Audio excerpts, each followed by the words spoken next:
So you draw out the Lewis structure. It comes out like this. And then you just do winner takes all, or you do the formula, +1 minus 3. If you do this one, you count up all the electrons. It's 2, 4, 6, 8 electrons. 8 electrons. It's supposed to have 5 valence electrons, so it has 3 extra electrons, resulting in a -3 charge on the nitrogen. If these electrons were not here, then it had 2, 4, 6. It would bring the charge to -1. Because it only has 1 extra electron. All right, other questions before we get started? So when does the pole end? When does the pole end? When does the pole end? Well, I was hoping I wouldn't have any conflict. I actually created it and it's due. The poll for the test date? Yeah. I have a conflict with some. Some students have 3 exams on one day. If I move the exam to Thursday, and so they aren't exactly happy about moving the test to Thursday. Just move it to next Tuesday.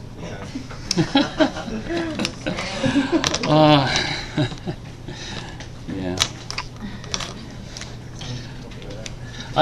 So I tried to go off sequence a little bit because, I've had this problem in the past where people have their multiple exams on the same day and always ask to move it. So I tried to stagger them a little bit so they didn't coincide with the bio tests, which were the ones that conflicted most. But even if I move it to the following week, somebody else has something going on, I'm sure, that they're going to tell me about that is going to conflict. And so I think maybe in this class, let me know either in person or anonymously, what you think if Thursday doesn't work. I mean, we could potentially leave it there. And, I'll see if I can figure out what to do about that. So it depends. For sure, let me know if that negatively affects your scheduling. All right. But the poll is ongoing.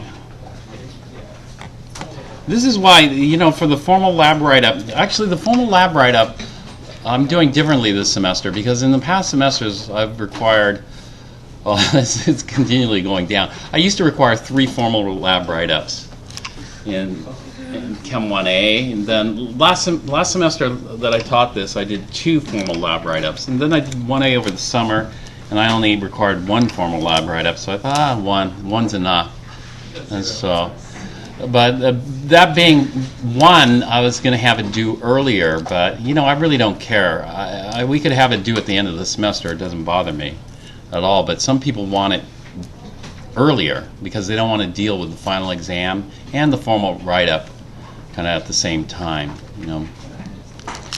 And so that's another option, is just push it to the end, the very end of the semester. Okay. Well, anyway, I know this probably drives certain people crazy because we don't have a date yet, and that always happens. So if I don't make up a date and just stick with it, and so I don't want to keep changing the dates around. You just want to get a date, stick with it, and then people can figure out their schedule without this uncertainty. And so we'll keep the polling period open, and then let me know, and then I'll just fix it, and then try to deal with the backlash from that. But anyway, let's continue with the calculations. So we did the calculation of adding solid sodium hydroxide, right? And then we can calculate delta H. Delta H, the units for delta H are either going to be in joules per gram, or if you convert grams to moles, you could get kilojoules per mole. That's the typical units. And so that was from the previous problem. Let's take a look at this next example. What we're going to do here is we're going to put some HCl in here, 50.0 milliliters of HCl solution, And then we're going to put in solid sodium hydroxide in here. This is, again, is going to be pre-weighed. Let's say you went to the stock room and came out 2.01 grams. Everybody's going to get a different mass. It's supposed to, the target mass is 2 grams, but you know, it might be a little higher, it might be a little lower. Isn't it included sodium hydroxide? Oh, the next one? Actually, I'm going to go out of order. Just for the calculations, I'm going to go out of order because we just did solid sodium hydroxide to water. Now we're going to do solid sodium hydroxide to HCl, and then we'll do the aqueous sodium hydroxide at the end. Okay? So it is out of order. So what I'll do is I'll dump in the solid sodium hydroxide. Again, this is going to be pre-weighed from the stock room. And what's going to happen here? Well, the solid sodium hydroxide will dissolve because it's a sodium salt, and the sodium hydroxide AQ will react with the HCl. And so we're going to get a reaction here. It's going to be NaOH solid plus HCl AQ. This is going to give us NaCl AQ plus water.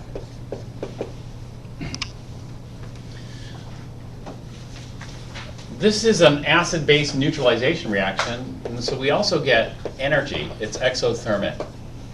The energy we could add on like in Chem 4, or we could do it the Chem 1A style. Chem 1A style is, you know, delta H is less than 0, exothermic. And so either of these two is okay.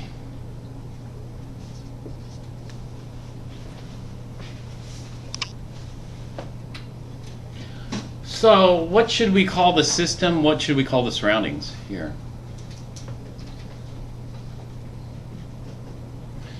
Basically, from the first law of thermodynamics, we know that the Q of the system is equal to minus Q of the surroundings. Q of the system is equal to minus Q of the surroundings. And so we just have to define what our system is and what our surroundings is, and then have the energy exchange between those two. So I wanted to do solid sodium hydroxide next because a lot of people select solid sodium hydroxide as a system. Should we in this case? No. What's going to happen? In other words, when we're thinking about objects, you know, the system can either be an object or it can be a what? If it's not an object, it's a process or a reaction. So if the system is an object and the surroundings are an object, then you have a hot object and a cold object. You know, hot system, cold surroundings. Cold system, hot surroundings. And then there's heat exchange between the system and surroundings because there's a temperature difference. Right?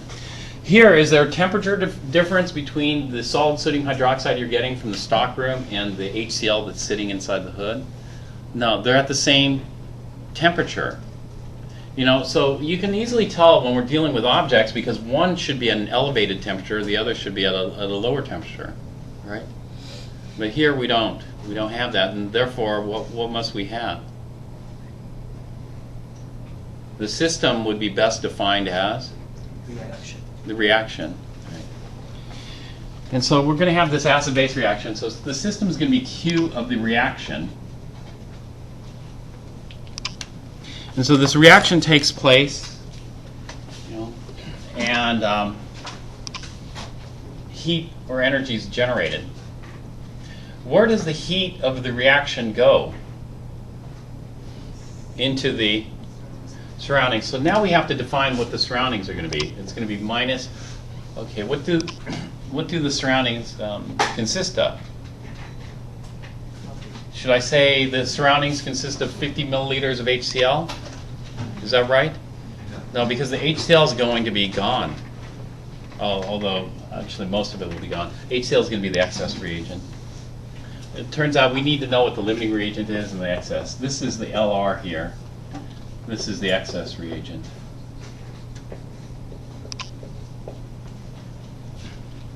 So we're going to have a little bit of HCl left, but for the most part it's going to be consumed in the reaction. And so what is our surroundings here?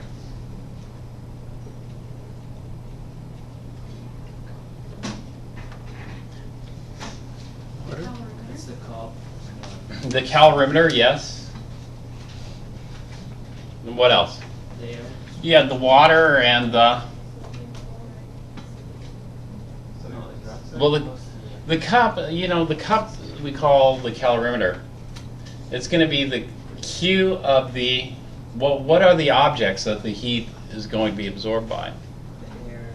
The air, but the air we call the calorimeter. So Q of the calorimeter, that takes care of the cup, the air, the thermometer or temperature probe, the lid, everything. It's the water. Q water. The water, but the water, can you separate the water from the NaCl AQ, or are they all mixed together? They're all mixed together, so we aren't going to call it water. We're going to call it solution or product solution. We'll just call it the product solution, which is mostly NaCl AQ with a little bit of excess HCl left over. That's it. Now, Q of the reaction is equal to what?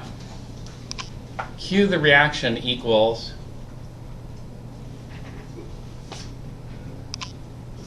well, Q of the reaction equals this, but what else does it equal? Q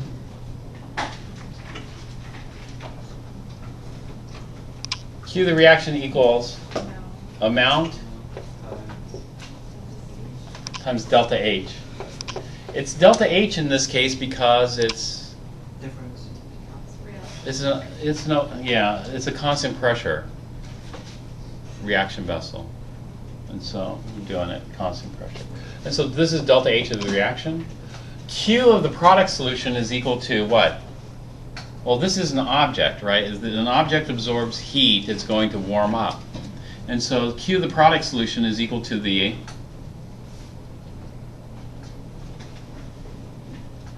amount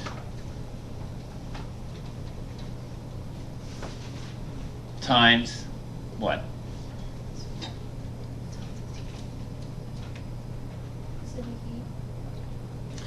C times delta T. And so we need the amount of product solution. Well, how much product solution do we have? Do we know? We know the amount of reaction here. The amount of reaction is based on the limiting reagent. So the amount of reaction is 2.01 grams of sodium hydroxide react in this. What's the amount of product solution? Yeah, 52.01, not milliliters, 52.01 grams, right? 52.01 grams of product solution. Then we need the specific heat of this product solution. Is that an easy number to get? No, and so we're going to make an assumption. What are we going to assume? That it's about the same as water. And then delta T. Delta T, we're going to monitor the temperature just as we did before. When we monitor the temperature, it's going to look like this. The HCl and the sodium hydroxide, we're going to assume the sodium hydroxide is the same temperature. We aren't going to put a thermometer in the sodium hydroxide. We're just going to put it in the HCl. And we're going to take temperatures at intervals of 1 minute. 1 minute. And so we take how many data points before we do any mixing? We do 5 minutes. We'll take 5 minutes worth of data, which actually ends up being 6 data points because of time 0 here, and just see, you know, is the temperature stable or is it changing, going up or going down? And then at minute 6, what do we do? At minute 6, you're going to pop open the lid, or before minute 6, actually, because there's a bit of timing here involved here. You pop open the lid and you scrape the sodium hydroxide in here as best as possible. And then close the lid. And then start swirling to dissolve the sodium hydroxide and get it to react with the HCl as rapidly as possible. But, you know, sodium hydroxide sometimes doesn't dissolve so rapidly. And so when we pop the lid and then we get that temperature probe back in there, the temperatures might look like this before settling down. The initial points here, are these valid? No. And so what we'll do is we'll try to extrapolate the temperature of the HCl to 6 minutes here. This point we totally ignore, right? In fact, all these points we ignore. And then we're going to back extrapolate the cooling curve to 6 minutes. And so this is our initial temperature. This is our final temperature. And the temperature went up of the surroundings. See that? And so this would be our delta T. This is going to be at 6 minutes. Do we care about any of these other temperatures? Are we going to use any of these other temperatures here? No, we're using them to make the plots, but really we care about the temperature at 6 minutes. But I have a temperature at 6 minutes. What should I do with this temperature that I have at 6 minutes? Do I use that in my calculation? No. No. Completely ignore that. All right, so now I got my delta T from the data from the experiment. And so I could calculate this term. And then what is Q the calorimeter equal to? What's that term? It's going to equal the amount of calorimeters. How many calorimeters do we have? 1 times C of the calorimeter times delta T of the calorimeter. Well, the calorimeter is in thermal contact with HCl, so the delta T for this solution is going to be the same as the delta T for the calorimeter. And so these delta T's, where do we get C of the calorimeter though? That came from the water plus water, cold water plus hot water experiment. And so the only thing we're missing is delta H of the reaction. When we do delta H of the reaction, depending on what the amount is, if the amount is in grams, we'll get joules per gram. If the amount is in moles, actually, we're going to do both. We're going to convert that many grams, because that's our limiting reagent, to moles of sodium hydroxide and put that here. Then we'll get delta H in joules per mole. But it turns out to be such a huge number, it's much easier to call it kilojoules per mole. And so the typical units for delta H are kilojoules per mole. And so we'll get the delta H for this particular reaction here.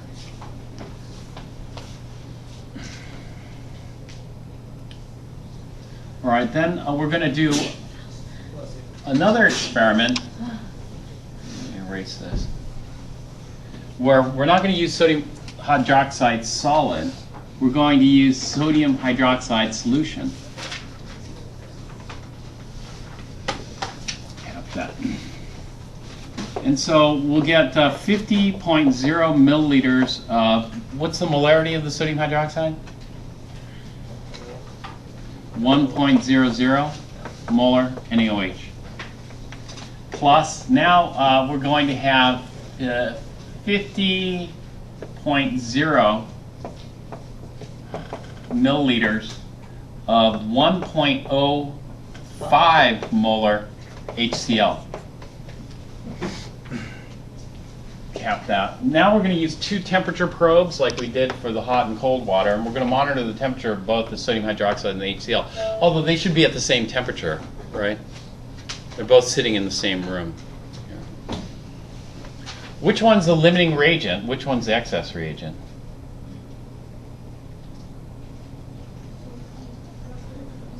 The sodium hydroxide is the limiting reagent. So again, this is the amount. This is going to limit the reaction. We aren't going to react all the HCl. It's an excess.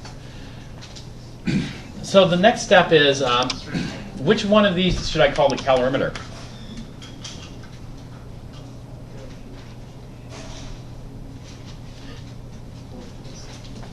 Excuse me. What should I do? Should I pour the sodium hydroxide into the HCl, or should I pour the HCl into the sodium hydroxide? Doesn't make a difference. In this case, it doesn't make a difference, but sometimes it does make a difference. And so if it does make a difference, what should I do? Pour the acid? We pull the base to the acid. That's more controlled. No, no. The safety rule is like this, AA. Have you ever heard of double A? Double A means add acid. The origin of that is when you, let's say when you pour concentrated sulfuric acid into water, or should you pour water into concentrated sulfuric acid? What happens is people pour water into concentrated sulfuric acid. One drop of water hits the sulfuric acid, generates so much heat, we get superheated steam that's generated, and it starts to splatter all over the place. Whereas if you pour one drop of sulfuric acid into water, you don't have superheated steam being generated because water has such a high specific heat or high heat capacity that it acts as a good heat sink. And so this is the reason why we add the acids. But in this case, these are dilute. And so you're right, it doesn't matter. We could do it, but we should get in the habit of doing it the right way. The right way would be to add the acid. But there's another reason I add the acid. The other reason I add the acid is, what's the limiting reagent? What's the excess reagent? The excess reagent is HCl. So if I don't pour, I want to pour all of it there, but some of it is going to stick on the inside surface here. And if I'm missing a tiny bit of this, is that going to? No, because this is an excess. Whereas if I pour the base over here and I don't get it all, then I'm missing some of my limiting reagent, which means I'm going to have even less reaction than I was expecting to have. And so in this case, we're going to pour the excess reagent over here and then not worry about it if we don't get every single little bit of it over. If the HCl were the limiting reagent, I would probably pour the base into this. Keep the limiting reagent as is. When we pour the acid into the sodium hydroxide, what's going to happen? Well, we'll get some acid-base neutralization. And so we'll have this. We'll have NaOH-AQ rather than solid. Okay, what do you think releases more heat? If I put in the solid sodium hydroxide or if I put in the sodium hydroxide AQ? The solid actually results in more heat because when the solid dissolves in water, heat is generated. Here the solid's already dissolved, so we're going to not have that additional heat generated on dissolution. Okay, so it's the same type of situation here. What is the system? What is the surroundings? Here, we want Q the system equal to minus Q the surroundings.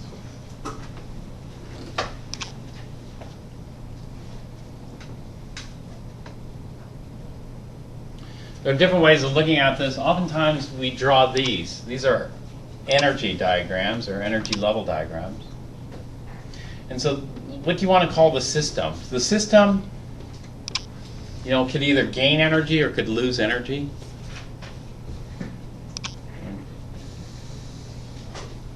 If you call the system an object, that's perfectly fine. If you call the system an object, then the reaction. But it's probably easier to call the system the reaction. If the system's the reaction, we have our HCl